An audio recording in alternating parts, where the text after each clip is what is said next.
ಇನ್ನು 2 ಬಸ್ ಮತ್ತು 1 ವ್ಯಾನ್ಗಳನ್ನು ತೋರಿಸಿ ನಾವು ಪ್ರತಿಭಟನೆಯನ್ನು ಹಿಂಪಡೆಯುವ ಒಬ್ಬ ವಿದ್ಯಾರ್ಥಿ ನಾಯಕ ಹಬ್ಬ ಅಂದರೆ ವಿದ್ಯಾರ್ಥಿಗಳನ್ನು ಸಂಘಟಿಸಬಹುದೇ ಹೊರತು ಈ ದೇಶದಲ್ಲಿ ದೇಶದ್ರೋಹ ಕೆಲಸ ಮಾಡಲಿಕ್ಕೆ ಸಾಧ್ಯ ಇಲ್ಲ ಎಂಬ ಸಂದೇಶವನ್ನು ಮಾಧ್ಯಮಗಳು ಕೂಡ ಈ ಒಂದು ವಿಚಾರವನ್ನು ರಾಜ್ಯ ಮಟ್ಟದಲ್ಲಿ ಸುದ್ದಿ ಮಾಡಬೇಕಾಗಿ ನಾನು ವಿನಂತಿಸ್ತಾ ಇದ್ದೇನೆ. 10 ದಿವಸದಲ್ಲಿ ಇಡಿ ಆಫೀಸ್ಗಳಲ್ಲಿ ಇಂಕ್ವೈರಿ ನಡೆಯಿತು. ಅವರನ್ನು ಜುಡಿಷಿಯಲ್ ಕಸ್ಟಡಿಗೆ ರೌಫ್ ಶರೀಫ್ರನ್ನು ಕೊಂಡೋದು. ಈ ಸಂದರ್ಭದಲ್ಲಿ 2 ದಿವಸಗಳ ಹೆಚ್ಚುವರಿ ಕಸ್ಟಡಿಗೆ ಕೇಳುವಂತಹ ಸಂದರ್ಭಗಳಲ್ಲಿ ಎರ್ನಾಕುಲಂ ಪ್ರಿನ್ಸಿಪಲ್ ಕೋರ್ಟ್ ನಲ್ಲಿ ರೌಫ್ ಶರೀಫ್ ಕಸ್ಟಡಿಯಲ್ಲಿ ಕಟ್ಕಟ್ಟೆಯಲ್ಲಿ ಕೂತು ಹೇಳ್ತಾರೆ ಜಡ್ಜ್ ಅವರ ಹತ್ರ, ನನಗೆ ಫಿಸಿಕಲಿ ಆಗಿ, ದೈಹಿಕವಾಗಿ, ಮಾನಸಿಕವಾಗಿ ನನಗೆ ತೊಂದರೆ ಕೊಡ್ತಾ ಇದ್ದಾರೆ, ಕಿರುಕುಳ ಕೊಡ್ತಾ ಇದ್ದಾರೆ ಅಂತ ಹೇಳಿ. ಇಡಿ ಅಧಿಕಾರಿಗಳು ನನಗೆ ಕಿರುಕುಳ ಕೊಡ್ತಾ ಇದ್ದಾರೆ, ನಾನು ತಮ್ಮನನ್ನು ಯುಎಪಿ ಆಗಿ ಬಂಧಿಸ್ತೇವೆ ಅಥವಾ ರೋಗಗ್ರಸ್ತರಾದಂತಹ ತಾಯಿಯ ಮೇಲೆ ಕೂಡ ಕೇಸ್ ಹಾಕ್ತೇವೆ, ತಂದೆಯ ಮೇಲೆ ಕೇಸ್ ಹಾಕ್ತೇವೆ, ನಿಮ್ಮ ಕುಟುಂಬವನ್ನು ಬೀದಿಗೆ ಬರೀತೇವೆ ಅಂತ ಹೇಳಿ ಬೆದರಿಸ್ತಾ ಇದ್ದಾರೆ. ಅದರೊಂದಿಗೆ ಕೂಡ ಹೇಳಿದ್ರು, ನೀವು ಈ ವಿಚಾರವನ್ನು ಜಡ್ಜ್ ಮುಂದೆ ಹೇಳ್ಬಾರ್ದು ಅಂತ ಹೇಳಿ. ಆದರೆ ನಮ್ಮ ರಾಷ್ಟ್ರೀಯ ಪ್ರಧಾನ ಕಾರ್ಯದರ್ಶಿಗಳು ಜಡ್ಜ್ ಮುಂದೆ ಯಾವುದೇ ಹೆದರಿಕೆ ಇಲ್ಲದೆ ಇಡಿ ಆಫೀಸರ ಬೆದರಿಕೆಯನ್ನು ಹೇಳಿದ್ರು. ಅದೇ ಸಂದೇಶವಾಗಿದೆ ನಮಗೂ ಕೂಡ ಅವರು ಕೊಟ್ಟಿದ್ದು. ಅದೇ ಸಂದೇಶದಿಂದ ಅವರು ನಮ್ಮನ್ನು ಕಟ್ಟಿ ಬೆಳೆಸಿದವರು. ಅವರಿಗೋಸ್ಕರ ಅದೆಂತ ಜೈಲುಗಳಲ್ಲಿ ಕೂಡ ನಾವು ಕೂತ್ಕೊಳ್ಳಿಕ್ಕೆ ತಯಾರಾಗಿದ್ದೇವೆ, ಸನ್ನದ್ಧರಾಗಿದ್ದೇವೆ. ಎರ್ನಾಕುಲಂ ಪ್ರಿನ್ಸಿಪಲ್ ಕೋರ್ಟ್ ಏನ್ ಮಾಡಿತ್ತು, ಇಡಿ ಅಧಿಕಾರಿಗಳಿಗೆ ಚೀಮಾರಿ ಹಾಕಿತ್ತು. ಯಾವುದೇ ಒಬ್ಬ ಆರೋಪಿ ಸ್ಥಾನದಲ್ಲಿರುವವರು ನೀವು ಈ ರೀತಿ ಶೋಷಣೆ ಮಾಡಬಾರ್ದು ಅಂತ ಹೇಳಿ ಚೀಮಾರಿ ಆಗಿತ್ತು. 10 ದಿವಸ ಕೇಳಿದಂತಹ ಕಸ್ಟಡಿಯನ್ನು 2 ದಿವಸದಲ್ಲಿ ಕೇಳಿ ಇವತ್ತಿಗೆ ಮುಗಿಸಿತು. ನಾವು ಎರ್ನಾಕುಲಂ ಪ್ರಿನ್ಸಿಪಲ್ ಕೋರ್ಟ್ ಇದೆ, ಅಲ್ಲಿನ ನ್ಯಾಯಾಲಯಕ್ಕೆ ನಾವೆಲ್ಲರೂ ಕೂಡ ಗೌರವವನ್ನು ಕೊಡ್ತಾ ಇದ್ದೇವೆ ಈ ಸಂದರ್ಭದಲ್ಲಿ. ಅದೇ ರೀತಿ ರೌಫ್ ಶರೀಫ್ರ ಶೀಘ್ರ ಬಿಡುಗಡೆಯೂ ಕೂಡ ಈ ಒಂದು ಸಂದರ್ಭದಲ್ಲಿ ನಾವು ಆಗ್ರಹಿಸ್ತಾ ಇದ್ದೇವೆ. ನಿಮ್ಗೆಲ್ಲರಿಗೂ ಕೂಡ ಆಶ್ಚರ್ಯ ಆಗ್ಬೋದು, ನಾವು ಯಾಕೆ ಅಯೋಗ್ಯ MP ಅವರ ಆಫೀಸ್ಗೆ ನಾವು ಮಾರ್ಚ್ ಮಾಡ್ತಾ ಇದ್ದೇವೆ ಅಂತ ಹೇಳಿ. ಕೇಂದ್ರ ಸರ್ಕಾರ ಮತ್ತು ಜನರನ್ನು, ನಮ್ಮ ಜಿಲ್ಲೆಯನ್ನು, ನಮ್ಮ ಕೂಗುಗಳನ್ನು ಕೊಂಡಿಯ ಮೂಲಕ ಸಂಪರ್ಕ ಮತ್ತು ಕೊಂಡಿಯ ಮೂಲಕ ಅದನ್ನು ರವಾನೆ ಮಾಡುವಂತವರು ಇಲ್ಲಿಯ ಸಂಸದರು. ಅವರು ಯಾವುದೇ ಪಕ್ಷದಲ್ಲಿ ಇರಲಿ, ಯಾರನ್ನೇ ಬುಟ್ನಾಗ್ತಾ ಇರಲಿ, ನಮ್ಗೆ ಅದೇನು ದೊಡ್ಡ ವಿಚಾರ. ನಮ್ಮ ಜಿಲ್ಲೆಯ ನಾವು ಅವರಲ್ಲಿ ಕೇಳಲೇಬೇಕು, ನಿಮ್ಮ ಸರ್ಕಾರ ಏನು ಮಣ್ಣು ತಿಂತಾ ಇದೆ ಅಂತ ನಮ್ಗೆ ಕೇಳಲೇಬೇಕು. ನಿನ್ನೆ ನರೇಂದ್ರ ಮೋದಿಗೆ ಬ್ಯಾಂಕ್ವೆಟ್ ಹಾಲ್ ನಲ್ಲಿ, ಕೇಂದ್ರ ಪಾರ್ಲಿಮೆಂಟ್ ಬ್ಯಾಂಕ್ವೆಟ್ ಹಾಲ್ ನಲ್ಲಿ ಚೀಮಾರಿ ಹಾಕಿದ ಸಿಖ್ ಫಾರ್ಮರ್ಸ್ ಗಳನ್ನು ನಾವು ನೋಡಿದ್ದೇವೆ. ನರೇಂದ್ರ ಮೋದಿ ಕಣ್ಣಿದ್ದು ಕುರುಡ್ರಂತೆ ಹೋಗ್ತಾ ಇದ್ರು. ಇಬ್ಬರು ಅಲ್ಲಿನ ರೈತರ ನಾಯಕರು ಅವರಿಗೆ ಶೇಮ್ ಅಂತ ಧಿಕ್ಕಾರ ಕೂಗ್ತಾ ಇರ್ಬೇಕಾದ್ರೆ, ನಾಚಿಕೆ ಇಲ್ಲದಂತಹ ಇಲ್ಲಿನ ಪ್ರಧಾನಿಗಳು ಇರ್ಬೇಕಾದ್ರೆ ಅವರ ಅನುಯಾಯಿಯಾದಂತಹ ಈ ಒಂದು MP ಅವರು ಏನ್ ಮಾಡ್ಲಿಕ್ಕೆ ಸಾಧ್ಯ ಇದೆ? ಮಾಧ್ಯಮದವರು ನೀವು ಇದನ್ನು ಧಿಕ್ಕರಿಸಿ MP ಅವರು ಗೊತ್ತಾಗ್ಲಿ, ಇಂಥ ಅನಾಚಾರಗಳು ನಿಮ್ಮ ಸರ್ಕಾರದ ಏಜೆನ್ಸಿಗಳ ಮೂಲಕ ನಡೀತಾ ಇದೆ ಎಂಬುದು ಗೊತ್ತಾಗ್ಲಿ. ವಿದ್ಯಾರ್ಥಿಗಳ ಕೂಗು ರಾಜಧಾನಿಗೆ ಮುಟ್ಲಿ. ನಮ್ಮ ರಾಷ್ಟ್ರೀಯ ಪ್ರಧಾನ ಕಾರ್ಯದರ್ಶಿಗಳು ಶೀಘ್ರವಾಗಿ ಹಿಂಬರಬೇಕು. ಇಲ್ಲದೆ ಹೋದಲ್ಲಿ ಮುಂದಿನ ಹೋರಾಟವು ಬಿಜೆಪಿಯ ಕಚೇರಿಗೂ ಕೂಡ ನಾವು ಆಗಲಿಕ್ಕೆ ಸಿದ್ಧರಿದ್ದೇವೆ. ಹಾಸ್ಯಾಸ್ಪದ, ನಮಗೆ ಹಿಂಬರವನ್ನು ಕೊಟ್ಟರು ಪೊಲೀಸರು. ನಾನು ಹಿಂಬರವನ್ನು ಒಮ್ಮೆ ಓದಿ ನೋಡಿದೆ. ಕೋವಿಡ್ 2ನೇ ಹಂತದಲ್ಲಿ ಬರ್ತಾ ಇದೆ, ನೀವು ಯಾರು ಕೂಡ ಜಿಲ್ಲಾಧಿಕಾರಿ ಕಚೇರಿ ಬಳಿ ಪ್ರತಿಭಟನೆ ಮಾಡಬಾರ್ದು ಅಂತ. ಆದ್ರೆ ತಾಲೂಕು ಕಚೇರಿ ಬಳಿ ಪ್ರತಿಭಟನೆ ಮಾಡಬಹುದು, ಅಲ್ಲಿ ಕೋವಿಡ್ ಇಲ್ಲ. ಮೊನ್ನೆ ಲಜ್ಜೆಗೆಟ್ಟ ಸರ್ಕಾರ ಅದೇನು ಕಾಮಿಡಿ ಕರ್ಫ್ಯೂ ಹಾಕಿ ಎಲ್ಲರಿಂದ ನಾಚಿಕೆ ಉಳಿಸಲ್ಪಟ್ಟ ಸರ್ಕಾರದಿಂದ ಇನ್ನೇನನ್ನು ನಾವು ನಿರೀಕ್ಷಿಸಬಹುದು? ಆಡಳಿತಕ್ಕೆ ಅಯೋಗ್ಯರಾದಂತಹ ಸರ್ಕಾರದಿಂದ ವಿದ್ಯಾರ್ಥಿಗಳನ್ನು, ರೈತರನ್ನು, ಕಾರ್ಮಿಕರನ್ನು, ಇನ್ನಿತರ ಹೋರಾಟಗಾರರನ್ನು ಇವರು ಬಂಧಿಸಲು ಮತ್ತು ಶೋಷಿಸಲು ಮಾತ್ರ ಸಾಧ್ಯ ಹೊರತು ಇನ್ನೇನು ಇವರಿಂದ ಮಾಡಲಿಕ್ಕೆ ಸಾಧ್ಯ ಇಲ್ಲ. ನಿಮ್ಗೆ ನಮ್ಮನ್ನು ಸೆದೆಬಡಿತ ಕೊಲ್ಲಿಗೆ ಅವಕಾಶ ಇದ್ರೂ ಕೂಡ ನೀವು ಅದಕ್ಕೂ ತಯಾರಿದ್ದೀರಿ, ನಾವು ಕೂಡ ಅದಕ್ಕೆ ತಯಾರಿದ್ದೇವೆ. ಇವತ್ತು ನಾವು ಇಲ್ಲಿನ ಸಂಸದರ ಕಚೇರಿಗೆ ಮಾರ್ಚ್ ಮಾಡ್ತಾ ಇದ್ದೇವೆ. ನಮ್ಮ ಕಾರ್ಯಕರ್ತರೆಲ್ಲರೂ ಕೂಡ ಬರಬೇಕು. ಅದ್ಯಾವ್ದು ಅಡೆತಡೆಗಳು ಬಂದರೂ ಕೂಡ ನಾವು ಅದಕ್ಕೆ ಸಿದ್ಧರಿದ್ದೇವೆ. ಎಲ್ಲ ಕಾರ್ಯಕರ್ತರು ಕೂಡ ಸಂಸದರ ಕಚೇರಿಗೆ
ಭಾರತದಲ್ಲಿ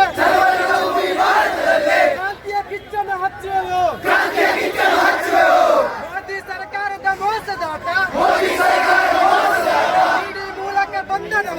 ಇಡಿ ಮೂಲಕ ಬಂಧನವಾದರೆ ಬಿಜೆಪಿ ವಿರುದ್ಧದ ನಮ್ಮ ಪ್ರತಿರೋಧ ಸಂವಿಧಾನಾತ್ಮಕವಾಗಿ ಸೇರುವೆವು. ಅಮಿತ್ ಶಾನ ಹೇಳಿತನ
ഈ ഒരു പോരാട്ടം എന്തുകൊണ്ട് ഈ ഒരു പോരാട്ടത്തെ ഈ കൂടെ NRC അല്ലെന്താ CA എത്രത്തോളം ഇങ്ങനെ നിൽക്കില്ല അത്രത്തോളം ഞങ്ങൾ മുന്നോട്ട്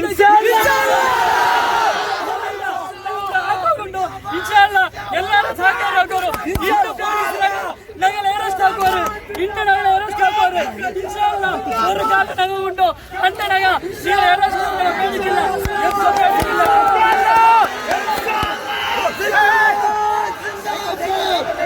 ಓಕೆ ಇನ್ಶಾಅಲ್ಲಾ ನಮ್ಮ ನಾಯಕರು ಅರೆಸ್ಟ್ ಮಾಡಿದ್ದಾರೆ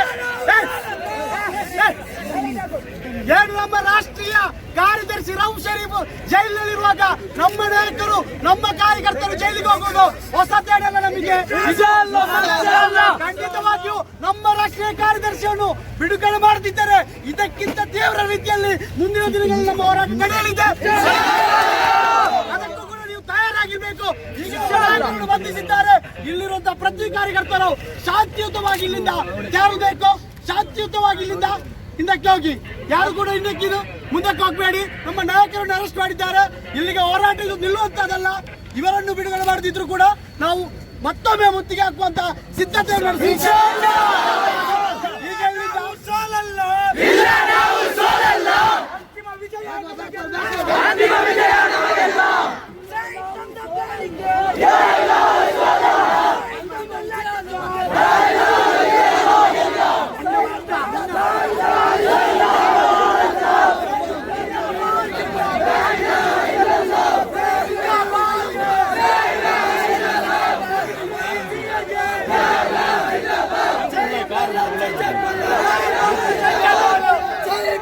जय बोलो जय बोलो जय बोलो जय बोलो जय बोलो इनकलाब जिंदाबाद जिंदाबाद जिंदाबाद जिंदाबाद जिंदाबाद जिंदाबाद इनकलाब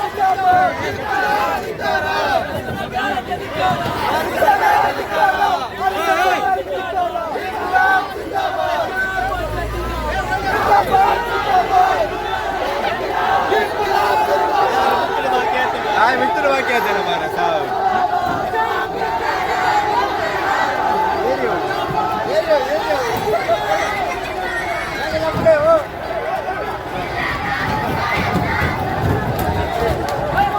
ए